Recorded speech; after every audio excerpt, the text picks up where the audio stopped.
Hello and welcome to Jessie Bear Book Club, the only book club where we don't always talk about books. But today we are talking about a book. We are talking about The Most English Princess by Clair McHugh. This book is about Queen Victoria's oldest daughter, the Princess Royal Vicki. This book opens when Vicki is 6, and she is a sensible, intelligent little girl who is perhaps a little too full of herself. She adores her father, who dotes on her and loves her mother, even though Queen Victoria can be overly critical of the little girl at some points. The emphasis on German politics is uttermost in Vicky's life because it is Prince Albert's main preoccupation. As a history lover, I knew Prince Fritz was introduced early as he was going to be the romantic partner of our English princess. Things move quickly, and by the time Vicki is 14, they are engaged, and Vicki is smitten with the older blonde giant. But politics are getting in the way of romance. Vicki and Fritz are married when she is 16, and the wedding night is sweet. Even though she is completely terrified, she adores Fritz, and he loves her. Vicki finds the move to Prussia very hard. She is very alone with no close friends or family apart from Fritz, and she finds the Prussian court very formal and old-fashioned. In short, Vicki is homesick. Vicki attempts to enter Russian politics, and that doesn't go very well. Her father-in-law shuts down any attempts she makes to bring up the subject and gets mad at her. Fritz is a soldier through and through and has little interest in politics outside the military capacity.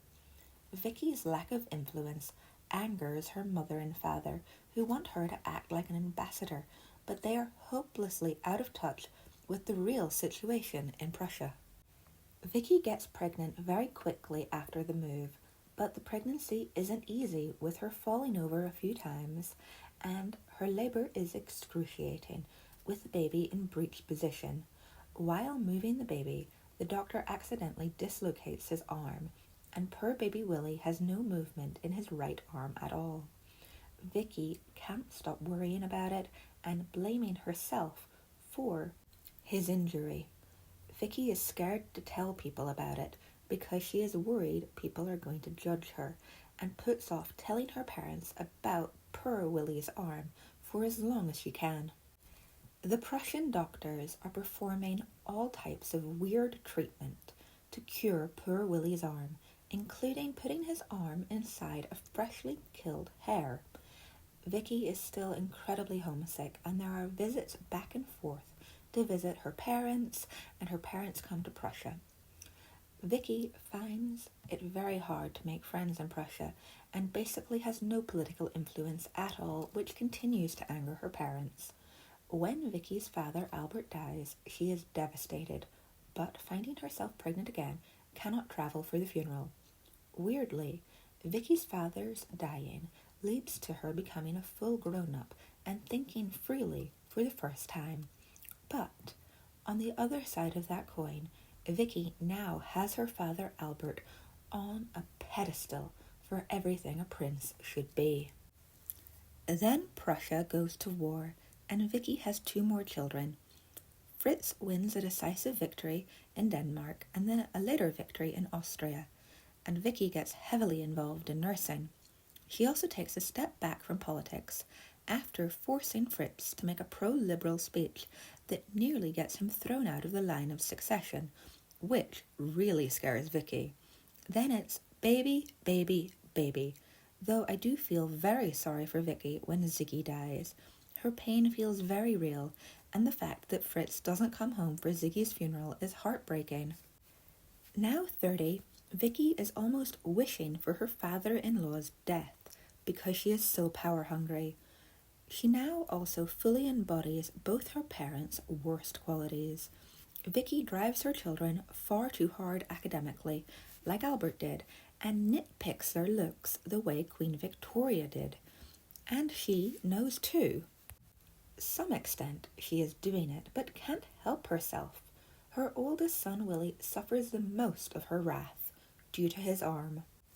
Then the French War starts, all because a German cousin of Fritz's accepts the Spanish crown, I know, it sounds absolutely absurd and backwards when you say it out loud, but the war is very serious and the largest Prussia has ever faced.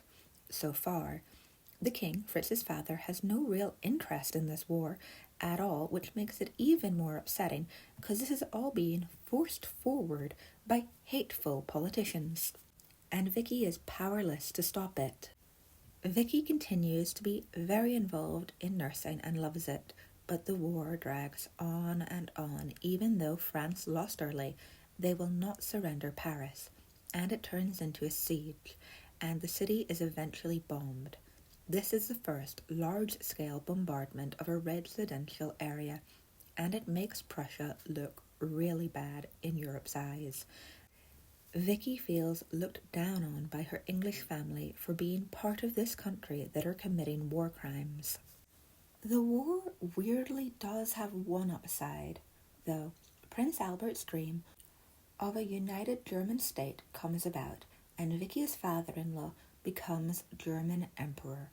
And the book closes with a triumphant procession through Berlin, where Vicki finally realizes that all her mean-spirited comments to Willie have had an effect on her oldest son, and he doesn't value her opinion anymore or seek out her company. He refuses to take her advice because she has bullied him, and it kinda serves her right. Then there is an epilogue where Willie, now the deposed Kaiser in Amsterdam, ruminates about his mother and their problems, and how for his own wives he picked silly, frivolous women, the complete opposite of his domineering, intelligent mother, who was power-hungry. This book is amazing. 10 out of 10. I cannot wait to read Clair McHugh's next book. This was a masterful first novel. I think her next book is going to be about the Romanov sisters, and I'm really looking forward to it.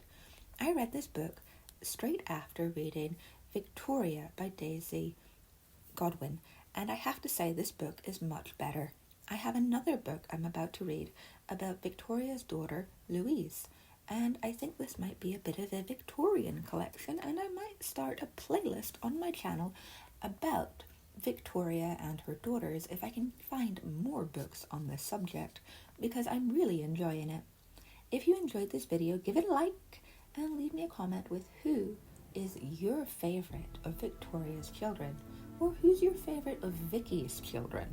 And subscribe, because I have lots of books on historical fiction and romance and A Song of Ice and Fire and everything else you could wish for in a book club.